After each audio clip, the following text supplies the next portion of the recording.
Edhe këtë fundjeshte, kur shirat vetë se kanë filluar, rruga Shote Galica në Brekoc vazhdon të mbetet një nga rrugët me infrastrukturë të dobët dhe vështirësi të mëdha në lëvizje gjatë rreshurave atmosferike. E kësaj problematike i shtohet edhe mungesa ndriçimit publik dhe shumë elemente të tjera që po vështirësojnë jetesën në këtë zonë, kështu të paktën mendon banori Zenel Hajdaraj. Ne kemi shqetësim shumë, për arsye se ujtë s'kemi ujtë.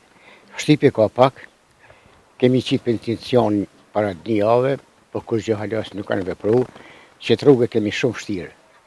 Për fëmijë, me kalu fëmija, do të mi monë shpinë, edhe pak, do të mi monë shpinë edhe me qenë në shkollë.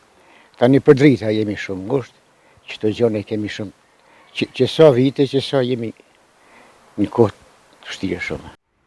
Hajdaraj tutje shton se gjithmonë premtimet nuk kanë munguar, por ato asnjëherë nuk gjetën zgjidhje. Premtime kanë dhënë, premtime ka shumë që sa kohë, sa vite, premtime, mas premtime, jo sot janes, jo mas qëti viti, jo mas qëti asihdes. Kem paraqitur edhe në komitet për komunitete, kur gjos kanë vepru kusane që.